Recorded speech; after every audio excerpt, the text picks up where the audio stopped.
Once upon a time, there was an island. One day, just off the island, a cargo ship collided with a luxurious cruise liner. Everyone on board managed to swim ashore before the boat sank. The passengers were stuck on the island. What to do now? At first, people on the island did whatever they wanted, and that was nice. But eventually, people started arguing. The problem was they'd only brought one knife with them to the island, and this knife was needed for pretty much everything: hunting, shaving, chopping wood. Who was to decide about the knife? The passengers from the luxurious cruise ship were of the opinion that since they brought the knife, they should have it, while the passengers from the cargo ship claimed that since they came ashore first, they should have the knife. Then Alice had an idea. If everyone wanted to decide, then why not let them? They could let the people govern themselves. With a government of the people, everyone would make the decisions together. The people on the island formed a democracy, a government of the people. Everyone thought it was pretty nifty being allowed to vote on everything.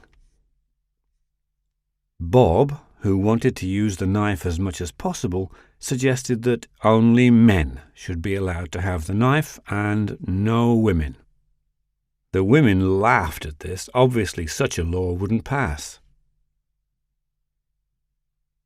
Oh, but in fact, there were fewer women on the island than men. Following the will of the majority isn't necessarily always the most fair, it turned out. Alice suggested a law to protect minorities.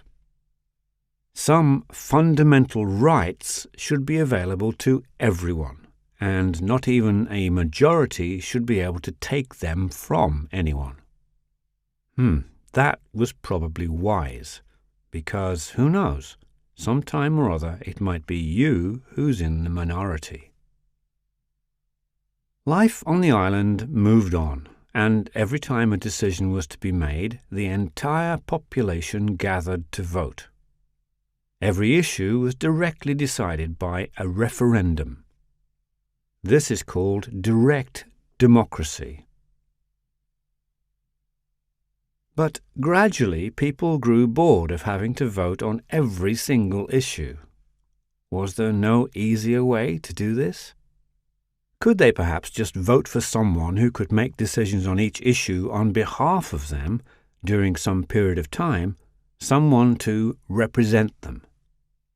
Sure thing, now they had a representative democracy.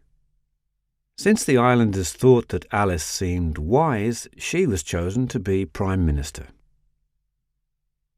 But after a while, Bob got tired of having Alice as his representative, so when it was time for election again, Bob started making all kinds of promises to the people on the island. And Bob won the election. But now we've found out Bob had no intention to do what he promised. Okay then, we can just wait until the next election.